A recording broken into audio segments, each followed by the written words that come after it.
Hi guys, एक बार फिर से आप सबका मेरे YouTube channel as study zone में स्वागत है। दोस्तों, इस वीडियो में हम लोग झारखंड अधिविद्य परिषद रांची की ओर से क्लास 11th टर्म 1 एग्ज़ामिनेशन 2022 में हिंदी इलेक्टिव प्रश्नों को हल करेंगे। तो आइए वीडियो हम लोग शुरू करते हैं। सबसे पहले दोस्तों यहाँ दिया हुआ निम्नलिखित गद्यांश को ध्यानपूर्वक पढ़कर प्रश्न 1 से 4 के लिए सही विकल्प का चयन कीजिए। तो आप सभी ने इस गद्यांश को पैसेज को अच्छी तरह से पढ़ लिया है। अब हम लोग पहला सवाल पर आते हैं, जिसमें पहला सवाल है, किस व्यवस्था में नागरिकों को अधिकार है कि उनकी आवाज़ शासन द्वारा सुनी जाए। तो आप सभी ने, मुझे उम्मीद है कि इसका आंसर प्रजातांत्रिक को क्या होगा। प्रजातांत्रिक ऑप्शन नंबर 3 इसका सही उत्तर होगा। अगला प्रश्न पर आते हैं। प्रश्न संख्या 2 है, संघीय शासन का स्वाभाविक परिणाम क्या है। तो इसका सही उत्तर होगा ऑप्शन नंबर 4 क्षेत्रीय दलों का उदय। अगला प्रश्न है दोस्तों, संघीय शासन में नीतियों व कार्यक्रम किसके हितों के परिप्रेक्ष्य में तैयार होते हैं। तो इसका सही उत्तर होगा ऑप्शन नंबर 1 राष्ट्रीय हितों में, राष्ट्र के हित में। अगला प्रश्न है, उपेक्षित का अर्थ क्या है। तो उपेक्षित का अर्थ होता है तिरस्कार। इसका सही उत्तर होगा तिरस्कार। निम्नलिखित पद्यांश को ध्यानपूर्वक पढ़कर प्रश्न 5 से 8 के लिए सही विकल्प का चयन कीजिए। तो ये जो पद्यांश दिया गया है, इससे रिलेटेड क्वेश्चन 5 से 8 सॉल्व करेंगे। प्रश्न 5 पर आते हैं। रघुकुल की वो अभागिन रानी कौन थी। तो रानी थी कैकेयी। ऑप्शन नंबर 4 होगा इसका सही आंसर। अगला प्रश्न है, किस जननी ने भरत सा भाई जना। तो भरत को किसने जन्म दिया था। कैकेयी ने जन्म दिया था। इसका सही उत्तर होगा ऑप्शन नंबर 1। अगला प्रश्न है, प्रस्तुत काव्यांश में किस भाषा का प्रयोग है। तो ये जो काव्यांश दिया गया है, इसमें खड़ी बोली हिंदी का प्रयोग किया गया है। अगला प्रश्न, जीव का पर्यायवाची हो सकता है। तो जीव का पर्यायवाची क्या होगा। इसका पर्यायवाची होगा आत्मा। Option number 1। प्रश्न संख्या 9 पर आते हैं। यह खंड ख है, जिसमें जो है अभिव्यक्ति और माध्यम, इससे संबंधित प्रश्न है। तो प्रश्न 9 है, जनसंचार माध्यमों का प्रमुख कार्य क्या है। तो सूचना देना, ये भी सही है। शिक्षित करना, ये भी सही है। रोजगार संबंधी जानकारी देना, ये भी सही, यानी इनमें से सभी। अगला प्रश्न है, पत्रकारिता के विकास में कौन सा मूल भाव सक्रिय रहता है। तो पत्रकारिता के विकास में पूछा गया कौन सा मूल भाव सक्रिय होता है। इसका सही उत्तर होगा ऑप्शन नंबर 2 जिज्ञासा। अगला प्रश्न, सूचनाओं का संकलन कर संपादन तक पहुंचाने की जिम्मेदारी किसकी होती है। तो संपादक तक कौन पहुंचाते हैं सूचनाओं को एकत्रित करके। इसका उत्तर होगा पत्रकार। अगला प्रश्न, विचारों के आदान प्रदान की इनमें से सबसे प्राचीन शैली कौन सी है। तो सबसे प्राचीन शैली वो है पत्राचार। पत्राचार के माध्यम से ही विचारों का आदान प्रदान किया जाता था। ये सबसे प्राचीन शैली है।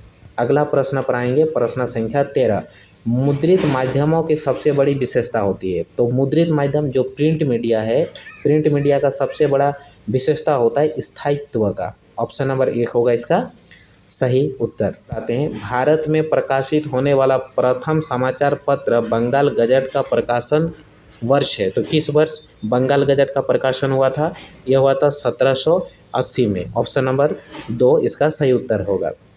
अगले प्रश्न पर आते हैं। अगला प्रश्न, पाक्षिक पत्रिका कितने दिनों के अंतराल पर प्रकाशित होते हैं। तो पाक्षिक पत्रिका है, तो पाक्षिक पत्रिका 15 दिन के, हर 15 दिन में यह प्रकाशित होते हैं। अगला प्रश्न पर आएंगे, समाचार लेखन की प्रचलित शैली क्या कहलाती है। तो जो समाचार लेखन की प्रचलित शैली है वह उल्टा पिरामिड शैली, ये उल्टा पिरामिड शैली में लिखा जाता है, इस शैली में लिखा जाता है। अगला प्रश्न पर आते हैं, भारत में पहला छापाखाना कहाँ खुला था। तो इस भारत में सबसे पहले छापाखाना गोवा में खोला गया था। इसका सही उत्तर होगा ऑप्शन नंबर 4। अगला प्रश्न, प्रश्न संख्या 18, कम से कम शब्दों में तत्काल महज सूचना देना टेलीविज़न समाचार के किस चरण के अंतर्गत आता है। तो कम से कम शब्दों में और तत्काल सिर्फ सूचना देना है, तो इसका सही उत्तर होगा फ्लैश न्यूज़। ऑप्शन नंबर 3 होगा इसका सही आंसर। खंड गौ में आते हैं, जो ये हमारे पाठ्य पुस्तक से पूछा गया सवाल मिलेगा। निम्नलिखित पद्यांश को ध्यानपूर्वक पढ़कर प्रश्न संख्या 19 से 22 के लिए सही विकल्प का चयन कीजिए।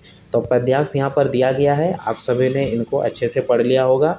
अब इससे संबंधित प्रश्न पर आते हैं। तो प्रश्न संख्या 19 है, प्रस्तुत काव्यांश के रचयिता है। तो ये जो प्रस्तुत काव्यांश यहाँ दिया गया है, इसके रचयिता है कबीर दास, यानी ऑप्शन नंबर 3 होगा इसका सही उत्तर। अगला प्रश्न, यहाँ बालम किसका प्रतीक है? ये कविता में जो बालम शब्द लिखा गया है, ये किसका प्रतीक है? ये प्रतीक है परमात्मा का। परमात्मा को बालम कह करके कबीरदास ने संबोधित किया है। अगला प्रश्न, प्रश्न संख्या 21, उपरोक्त पंक्तियों के केंद्र में कौन सा भाव है? तो इसमें इसका केंद्रीय भाव है प्रेम। ऑप्शन नंबर 3 होगा सही उत्तर। प्रश्न संख्या 22, यहाँ कवि ने स्वयं को किस रूप में प्रस्तुत किया है? तो कबीरदास ने स्वयं को एक स्त्री के रूप में प्रस्तुत किया है। इसका सही उत्तर हो जाएगा ऑप्शन नंबर 2। निम्नलिखित प्रश्नों के सही विकल्प का चयन कीजिए। तो प्रश्न संख्या 23 पर आते हैं, सूरदास किस काव्य परंपरा के कवि है? तो सूरदास किस काव्य परंपरा के कवि है? यह बहुत ही आसान सवाल है। इसका सही उत्तर होगा कृष्ण काव्य परंपरा, यानी ऑप्शन नंबर 1। अगला प्रश्न, गोपियों के अनुसार कृष्ण को कौन प्रिय है? तो कृष्ण को मुरली प्रिय है। गोपियों का कहना है कि कृष्ण को सबसे ज़्यादा मुरली प्रिय है। अगला प्रश्न, निम्नलिखित में से कौन सी रचना सूरदास की नहीं है? तो सुर सागर भी है, सुर सरावली भी है, साहित्य लहरी भी है। तो सूरदास की रचना नहीं है, तो कौन सी नहीं है? इसका सही उत्तर होगा ऑप्शन नंबर 4, सुजान चरित्र। ये सूरदास की रचना नहीं है। अगला प्रश्न, प्रश्न संख्या 26, बोरत तो बोरियो पे निचोरत बने नहीं, पंक्ति में किस त्योहार का वर्णन है? तो ये जो है इसमें होली के त्योहार का वर्णन किया गया है। अगला प्रश्न, जो कि प्रश्न संख्या 27 है, पद्माकर किस भाषा के कवि है? तो पद्माकर ब्रज भाषा के कवि है, यानी इसका सही उत्तर होगा साहित्यिक ब्रज भाषा। ऑप्शन संख्या 3। अगले प्रश्न पर आते हैं, इससे संबंधित इस गद्यांश को ध्यानपूर्वक पढ़कर प्रश्न संख्या 28 से 31 के लिए सही विकल्प का चयन कीजिए। तो गद्यांश को आप सभी ने अच्छे से पढ़ लिया होगा एग्ज़ाम में। अब इससे संबंधित जो प्रश्न है उस प्रश्न पर आते हैं। प्रश्न है, प्रस्तुत पंक्तियाँ किस पाठ से ली गई है?